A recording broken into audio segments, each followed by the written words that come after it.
سورۃ البقرہ کے 30ویں رکوع کا آغاز ہے اور یہ دوسرے پارے کا 14واں رکوع ہے۔ جس آیت کریمہ سے آغاز ہے وہ سورہ بقرہ کی آیت نمبر 232 ہے۔ اس آیت کریمہ کا شان نزول یہ ہے، بخاری شریف کتاب التفسیر باب قولہ وَإِذَا طَلَّقْتُمُ النِّسَاءَ فَبَلَغْنَ أَجَلَهُنَّ فَلَا تَعْضُلُوهُنَّ أَن يَنكِحْنَ أَزْوَاجَهُنَّ۔ حضرت حسن بصری رضی اللہ تعالی عنہ سے روایت ہے، ان اخت معقل ابن یسار طلقها زوجها۔ حضرت معقل بن یسار رضی اللہ تعالی عنہ کی بہن کو ان کے شوہر نے طلاق دے دی۔ فترکها حتی انقضت عدتها، وہ طلاق رجی تھی، ایک طلاق رجی دی اور پھر انہوں نے رجوع نہیں کیا یہاں تک کہ عدت گزر گئی۔ ایک طلاق رجی دی یا دو طلاق رجی دی تو اس کا حکم یہ ہے کہ عدت کے دوران رجوع ہو سکتا ہے، اور جب رجوع نہ کیا جائے اور عدت گزر جائے تو پھر اس کے بعد باہمی رضامندی سے نکاح کرنا ضروری ہے اگر صلح کرنا چاہیں۔ فخطبها، تو عدت کے بعد پھر احساس ہوا اور ان کے شوہر نے انہیں نکاح کا پیغام بھیجا۔ ان کی زوجہ اس کے لیے راضی تھیں۔ فابا معقل، تو حضرت معقل بن یسار نے انکار کر دیا اور آپ ناراض ہو گئے۔ آپ نے کہا کہ میری بہن کو اس نے طلاق کیوں دی، اور پھر طلاق رجی دی تھی اور رجوع بھی نہیں کیا عدت میں، تو اب میں یہ نکاح نہیں کرنے دوں گا۔ فنزلت، تو یہ آیت کریمہ نازل ہوئی اور ارشاد فرمایا وَإِذَا طَلَّقْتُمُ النِّسَاءَ، اور جب تم عورتوں کو طلاق دو، فَبَلَغْنَ أَجَلَهُنَّ، اور ان کی میعاد پوری ہو جائے، عدت پوری ہو جائے، فَلَا تَعْضُلُوهُنَّ أَن يَنكِحْنَ أَزْوَاجَهُنَّ إِذَا تَرَاضَوْا بَيْنَهُم بِالْمَعْرُوفِ، تو اے عورتوں کے والیوں، انہیں نہ روکو اس سے کہ اپنے شوہروں سے نکاح کر لیں جب کہ آپس میں شریعت کے موافق رضامند ہو جائیں۔ اس آیت کریمہ میں یہ منع کیا گیا کہ جب کسی عورت کو طلاق ہو گئی اور اس نے عدت گزار لی، اب وہ دوبارہ نکاح کرنا چاہتی ہے اور وہ باہمی طور پر رضامند ہیں، ایک طلاق رجی ہو یا دو طلاق رجی ہوں، یا ایک طلاق بائن ہو یا دو طلاق بائن ہو، تو بغیر حلالہ شرعی کے نکاح دوبارہ ہو سکتا ہے۔ تو اے عورتوں کے والیوں، تم انہیں نہ روکو۔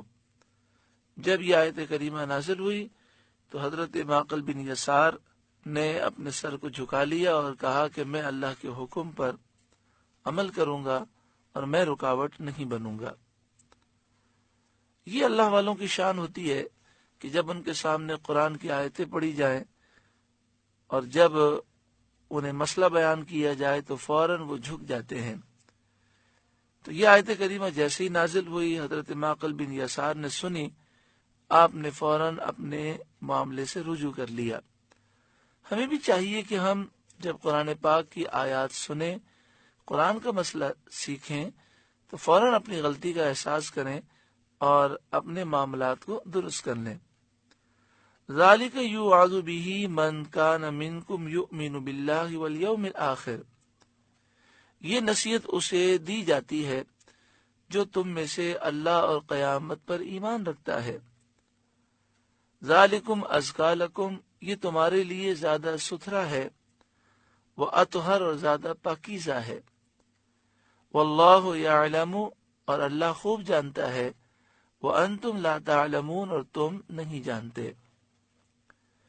شرعی طور پر یہ ہمیں حکم ہے کہ ہم نکاح کے معاملات میں تعاون کریں اور رکاوٹ نہ بنے۔ قرآن مجید فرقان حمید کا اسلوب یہ ہے، اسلام کا اسلوب یہ ہے کہ نکاح کے معاملات کو آسان کیا گیا اور جو غلط کام ہے ان کو مشکل بنایا گیا اور اس غلط کام پر سخت سزائیں رکھی گئیں۔ لیکن ہندوانہ رسومات کی وجہ سے جہیز کے معاملات اور شادی کی ناجائز رسومات اور لاکھوں کروڑ روپے خرچ کرنے کی جو عادت پڑ گئی ہمارے معاشرے میں، اس سے ہمارے معاشرے میں حلال کام یعنی شادی نکاح مشکل سے مشکل ہوتا جا رہا ہے۔ ہمیں ایسی رسومات کا بائیکاٹ کرنا چاہیے۔ نبی اکرم صلی اللہ علیہ وآلہ وسلم نے فرمایا، سب سے کامیاب نکاح وہ ہے جس میں خرچہ کم ہو۔ اللہ تبارک و تعالی ہر ایک کو عقل سلیم عطا فرمائے۔ لیکن یہاں تو بڑا دکھ ہوتا ہے کہ لوگ خرچہ بھی بہت کرتے ہیں اور پھر اللہ اور اس کے رسول کو ناراض کرنے والے کام بھی کرتے ہیں۔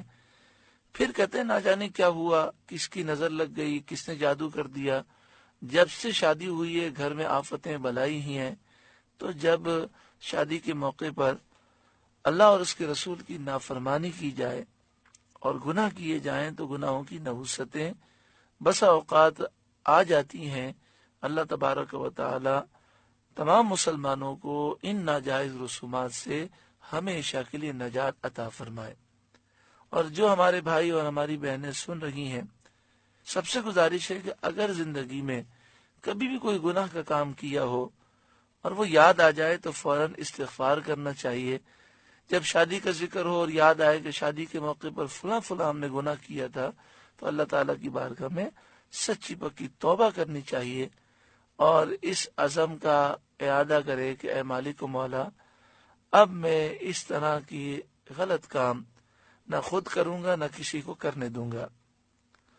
آگے ارشاد فرمایا، والوالدات یرضعن اولادہن حولین کاملین، اور مائیں اپنے بچوں کو دودھ پلائیں پورے 2 سال۔ لمن اراد ان یتم الرضاعہ، اس کے لیے جو دودھ کی مدت پوری کرنی چاہے۔ اس آیت کریمہ سے معلوم یہ ہوا کہ دودھ کی جو پوری مدت ہے وہ 2 سال ہے، چاہے لڑکا ہو چاہے لڑکی ہو۔ ہمارے یہاں پر بہت سے غلط مسائل مشہور ہیں، اس میں سے ایک غلط مسئلہ یہ مشہور ہے کہ لڑکے کو 2 سال دودھ پلانا چاہیے اور بچی ہو تو اسے 2 سال سے زائد 2.25 سال، بعض کہتے ہیں 2.5 سال۔ ایسا نہیں ہے، بچی ہو کہ بچہ، دونوں کو دودھ پلانے کی زیادہ سے زیادہ جو مدت ہے وہ 2 سال ہے۔ یہاں پہ فرمایا کہ لمن اراد ان یتم الرضاعہ، جو دودھ پلانے کی مدت کو پوری کرنا چاہے اس کے لیے 2 سال ہے۔ اگر 2 سال سے پہلے دودھ پلانا موقوف کرنا چاہے تو ماں یہ فیصلہ کر سکتی ہے، باہمی رضامندی سے فیصلہ ہو سکتا ہے بچے کی حالت کو دیکھ کر۔ مثلا 1.25 سال کی عمر میں، 1.5 سال کی عمر میں بچے کو دودھ پلانا اگر چھوڑ دیا جائے اور بچے کو کچھ نقصان نہ ہو تو اس میں کوئی حرج نہیں۔ اس بات کو یاد رکھنا چاہیے کہ 2 سال سے اوپر دودھ پلانا منع ہے، تو اس لیے جب بچہ 1.5 سال کا یا 1.25 سال کا ہو تو دودھ چھڑانے کی کوشش کرنی چاہیے۔ وَعَلَى الْمَوْلُودِ لَهُ رِزْقُهُنَّ وَكِسْوَتُهُنَّ بِالْمَعْرُوفِ، اور جس کا بچہ ہے اس پر عورتوں کا کھانا اور پہننا ہے دستور کے مطابق۔ وَعَلَى الْمَوْلُودِ لَهُ، جس کا بچہ ہے، اس سے یہ واضح اشارہ ملتا ہے کہ بچے کا نسب والد کی طرف ہوتا ہے، تو جو بچے کا والد ہے اس پر ذمہ داری ہے بچے کے لیے دودھ پلانے کا انتظام کرے اور دودھ پلانے والی عورت کے کھانے اور پہننے کا انتظام کرے۔ یہاں پر ایک ذہن میں سوال پیدا ہوتا ہے کہ دودھ تو مائیں پلاتی ہیں اور میاں بیوی جب زندگی گزارتے ہیں تو ایک دوسرے کے حقوق تو وہ ادا کرتے ہیں، تو یہاں پر یہ کیوں فرمایا گیا؟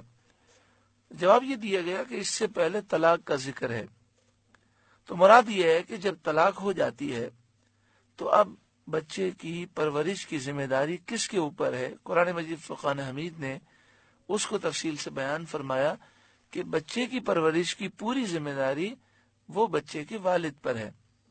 اگر طلاق کے بعد اور عدت کے بعد بچے کی ماں اپنے بچے کو دودھ پلانا چاہے تو اسے روکا نہیں جا سکتا، لیکن اگر وہ دودھ پلانا نہ چاہے اور بچہ دوسری عورت کا دودھ پی سکتا ہو، والد میں اتنی طاقت ہو کہ وہ کسی اور عورت کو اس کے لیے مقرر کر سکتا ہو، دائی مل سکتی ہو، تو اس صورت میں بچے کی ماں پر دودھ پلانا واجب نہیں ہے بلکہ مستحب ہے۔ لیکن اگر بچے کے لیے دوسری عورت کا دودھ ممکن نہ ہو تو اس صورت میں ماں پر دودھ پلانا واجب ہے۔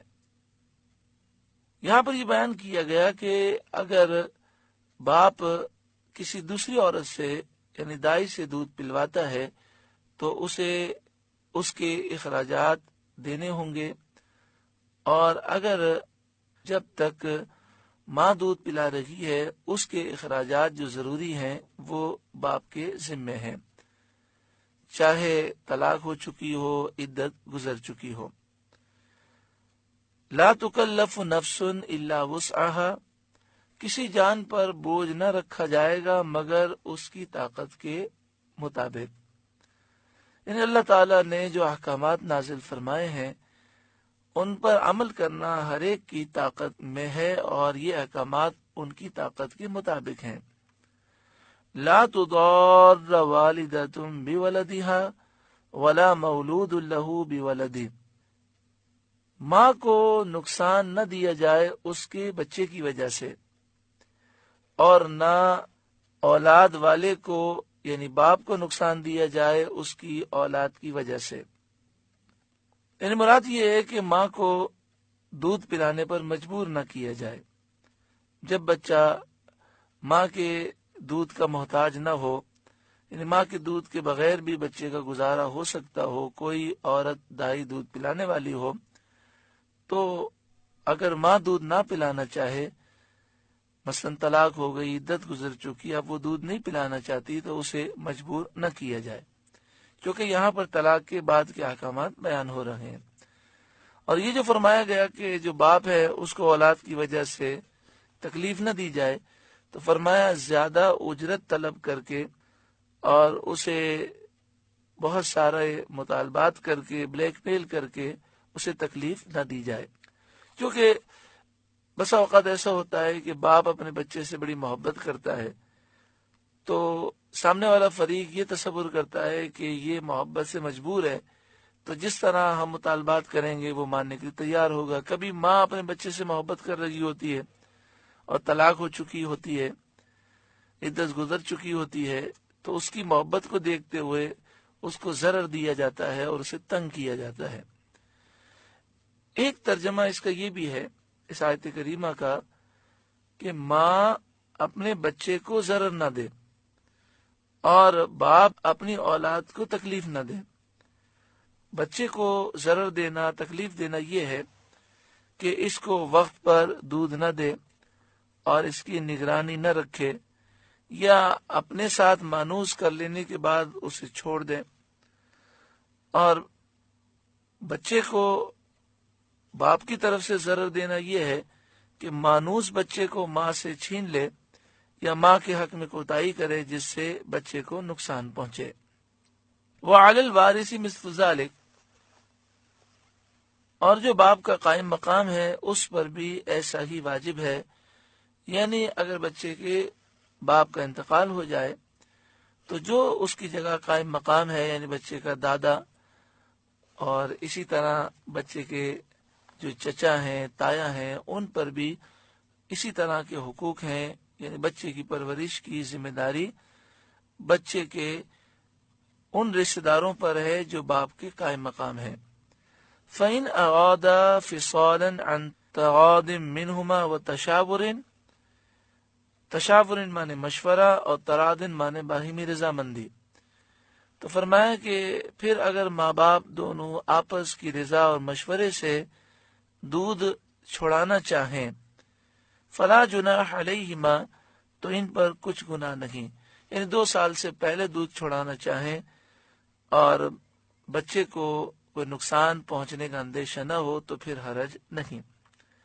وَإِنْ أَرَدْتُمْ أَن تَسْتَرْضِعُوا أَوْلَادَكُمْ اور اگر تم چاہو کہ دائیوں سے اپنے بچوں کو دودھ پلواؤ فلا جناح علیکم تو بھی تم پر کچھ حرج نہیں، اذا سلمتم ما آتیتم بالمعروف جبکہ جو دینا مقرر تھا بھلائی کے ساتھ انہیں ادا کر دو۔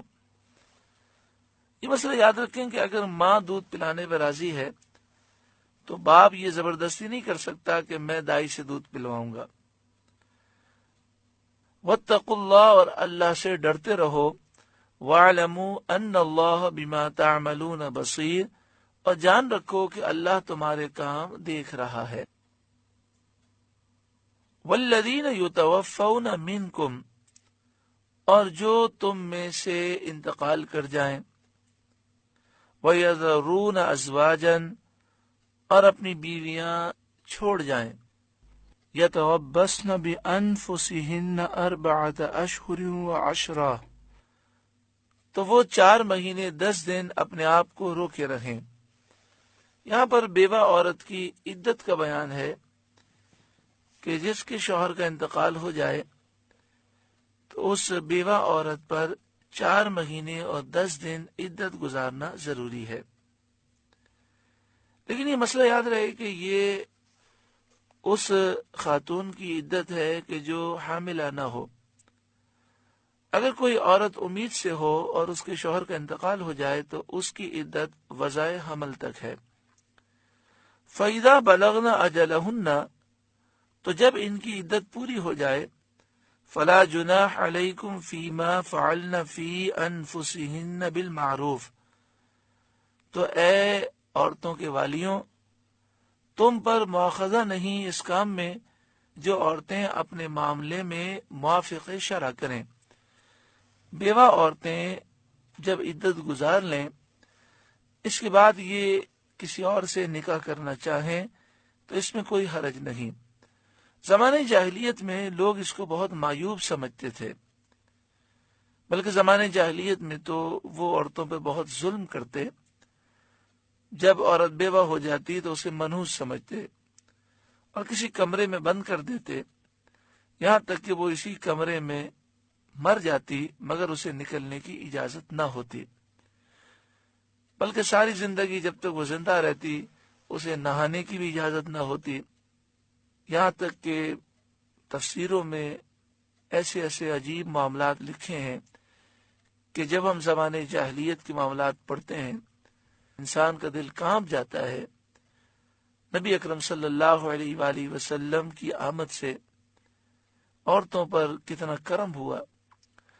تفسیروں میں لکھا ہے کہ ان کو ایک کمرے میں بند کر دیا جاتا اور انہیں اپنی طبعی حاجت کے لیے بھی باہر نکلنے کی اجازت نہ ہوتی، نہانے کی اجازت نہ ہوتی، کپڑے بدلنے کی اجازت نہ ہوتی۔ اندر جو ہے کھانا پھینک دیا جاتا کہ وہ کھانا کھا لیں، اور کبھی کھانا دیا جاتا کبھی نہ دیا جاتا، یہاں تک کہ ان کے جسم میں کیڑے پڑ جاتے اور اس طرح وہ ہلاک ہو جاتی۔ اس قدر ظلم کیا جاتا۔ پھر جب اسلام کا ابتدائی دور تھا تو عدت 1 سال مقرر کی گئی جس کا آگے ذکر آ رہا ہے، اور پھر اس آیت کریمہ میں عدت کو کم کیا گیا اور 4 مہینے اور 10 دن عدت مقرر کی گئی۔ اب چونکہ زمانے جاہلیت سے سوچ یہ بنی ہوئی تھی کہ جو عورت بیوہ ہو جائے وہ کبھی نکاح نہیں کر سکتی، تو اس آیت کریمہ میں اس سوچ کو ختم کیا گیا اور فرمایا کہ اے عورتوں کے والیوں، اے عورتوں کے رشتہ داروں، اگر عورت عدت کے بعد نکاح کرنا چاہے تو تم رکاوٹ نہ بنو۔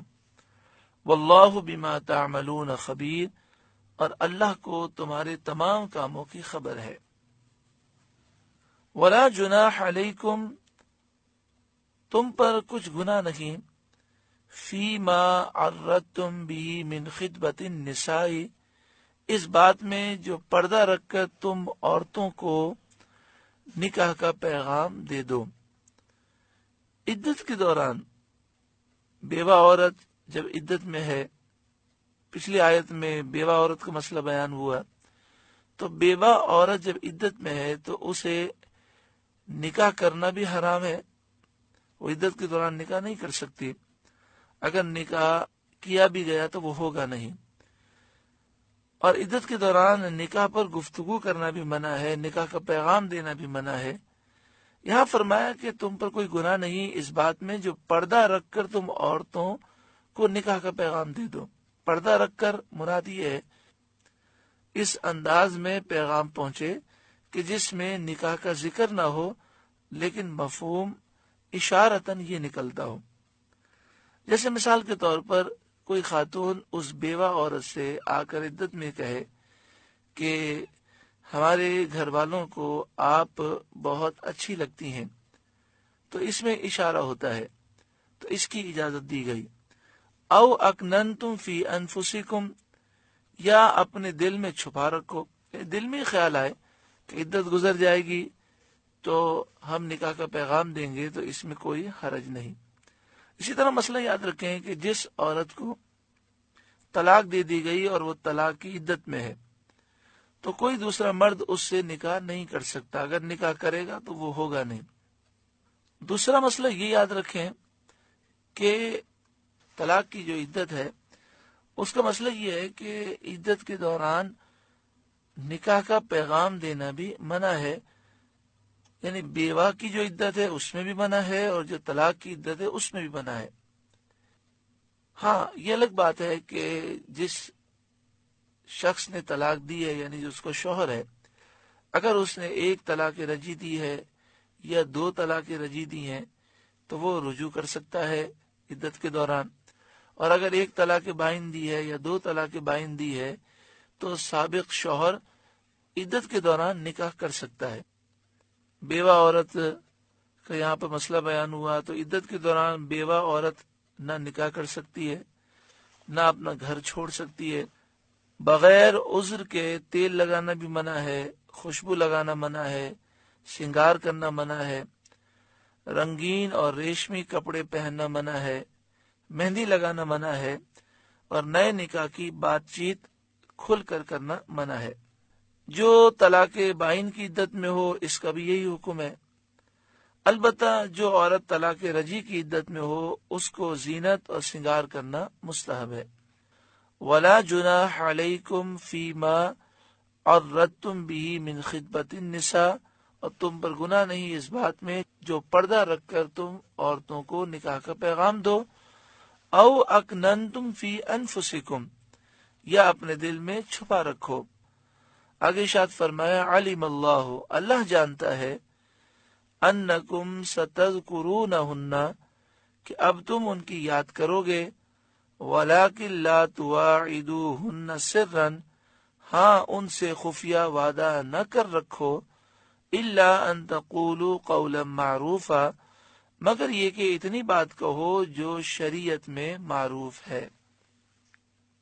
ولا تعزموا عقدۃ النکاح، اور نکاح کی گرہ پکی نہ کرو، یعنی نکاح نہ کرو عدت میں، حتی یبلغ الکتاب اجلا، جب تک لکھا ہوا حکم اپنی میعاد کو نہ پہنچ لے، یعنی جب تک عدت پوری نہ ہو جائے تم ایسی خاتون سے نکاح نہ کرو۔ وَاعْلَمُوا، اور خوب جان لو، ان اللہ یعلم ما فی انفسکم، بے شک اللہ تعالی خوب جانتا ہے جو کچھ تمہارے دلوں میں ہے، فاحذروہ، تو اس سے ڈرو، وَاعْلَمُوا، اور خوب جان لو، ان اللہ غفور حلیم، کہ اللہ بخشنے والا حلم والا ہے۔ اس آیت کریمہ میں یہ بیان کیا گیا کہ اللہ تعالیٰ خوب جانتا ہے تو اس سے ڈرو۔ دعا کریں اللہ تعالیٰ ہمارے دل میں خوف عطا فرمائے اور ہمارے دل کی اصلاح ہو جائے، ہمیں اپنی آخرت کی فکر پیدا ہو، ہمیں اندازہ ہی نہیں کہ ہم کتنی تیزی کے ساتھ موت کی طرف بڑھ رہے ہیں۔ اللہ اکبر۔ چند دن پہلے کہ ایک بھائی کے گلے میں سانس کی نالی میں بلغم چلا گیا اور اس کا انتقال ہو گیا۔ جمعرات کو ایک بھائی نے مجھے بتایا کہ میری بہن جس کی عمر 20 سال تھی، اتوار کے دن ہم نے ناشتہ کیا، ناشتے کے بعد اس کی طبیعت خراب ہو گئی، اس کے ہاتھ پاؤں مڑ گئے، ہم ڈاکٹر کے پاس لے گئے تو راستے میں اس کا انتقال ہو گیا۔ ڈاکٹروں نے کہا کہ اس کے دل نے کام کرنا چھوڑ دیا تھا اور وہ آہستہ کام کر رہا تھا، پھر آخر کار وہ بند ہو گیا، اس لیے اس کا انتقال ہو گیا۔ تو وہ یہ بات کر رہے تھے تو ایک اور بھائی آئے تو انہوں نے کہا کہ ایک ہماری رشتہ دار خاتون ہے، وہ اپنے 4 سال کے بچے کے لیے دوائی لے کر آئیں اور دوائی پلائی تو دوائی نے ری ایکشن کر دیا اور وہ بچہ نیلا پڑ گیا اور پھر اس کا انتقال ہو گیا۔ بچہ ہو، جوان ہو، بوڑھا ہو، ہم نہیں جانتے کہ ہم کتنا دن اب زندہ رہیں گے۔ ہمیں اللہ تعالی سے ڈرنا چاہیے، ہمیں آنسو بہانے چاہیے کہ ہم نے پوری زندگی گناہوں میں برباد کی، نہ جانے کتنے اللہ کے حقوق ہم نے ترک کیے، کتنے بندوں کے حقوق ترک کیے، نہ جانے کتنے مسلمانوں کے ہم نے دل توڑے، نہ جانے کتنی نمازیں قضا ہوئیں، اور جو نمازیں پڑھیں ان میں بھی خشوع و خضوع، توجہ۔ اللہ تعالی ہمیں معاف فرمائے۔ ہمیں رونا چاہیے، خوب دعائیں کرنی چاہیے، نہ جانے کون سی رات ہماری زندگی کی آخری رات ہو۔ اللہ تعالیٰ بخشنے والا ہے، جو اللہ کی بارگاہ میں توبہ کرتا ہے اللہ اس پہ کرم فرماتا ہے۔ وَاعْلَمُوا أَنَّ اللَّهَ غَفُورٌ حَلِيمٌ، خوب جان لو کہ اللہ بخشنے والا، حلم والا ہے۔ اللہ رب العالمین ہم سب کو عمل کی توفیق عطا فرمائے۔ سورہ بقرہ کا 30واں رکوع مکمل ہوا، اس میں جو نصیحتیں ہم نے سماعت کی اللہ عمل کی توفیق عطا فرمائے۔ پہلے بھی عرض کیا گیا کہ طلاق کے مسائل، نکاح کے مسائل، عدت کے مسائل، طلاق رجی، طلاق بائنہ، کن الفاظ سے طلاق رجی ہوتی ہے، کن الفاظ سے طلاق بائنہ ہوتی ہے، پھر عدت کے کیا مسائل ہیں، بچوں کی پرورش کے کیا مسائل ہیں، اس کے علاوہ زندگی کے تمام مسائل ہمیں سیکھنے چاہیے۔ اور اس کے لیے بہترین کتاب باہر شریعت ہے جس کے 20 حصے ہیں، اور 20 حصوں میں عقائد کا بیان بھی ہے اور عبادات کا بیان بھی ہے، معاملات کا بھی بیان ہے، اور ماشاء اللہ تمام ضروری مسائل اس میں جمع کیے گئے ہیں۔ صدر الشریعہ بدر الطریقہ حضرت علامہ مولانا مفتی امجد علی خان علیہ الرحمہ نے یہ کتاب لکھی ہے، جو اعلیٰ حضرت امام اہل سنت کے خلیفہ ہیں، اور اعلیٰ حضرت کے دارالافتاء میں بیٹھ کر آپ نے اعلیٰ حضرت سے فقہ کی تعلیم حاصل کی، جن کے متعلق اعلیٰ حضرت فرماتے ہیں کہ میرے اصحاب میں، میرے شاگردوں میں سب سے زیادہ فقہ صدر الشریعہ کو حاصل ہے، امجد علی کو حاصل ہے۔ انہوں نے یہ کتاب 27 سال میں لکھی ہے اور بڑی تحقیق سے لکھی ہے۔ یہ ہر گھر میں ہونی چاہیے اور مسئلہ ہمیں پڑھنا چاہیے، سمجھنے کی کوشش کرنی چاہیے، نہ سمجھ میں آئے تو علماء سے رجوع کرنا چاہیے۔ اللہ تبارک و تعالی عمل کی توفیق عطا فرمائے۔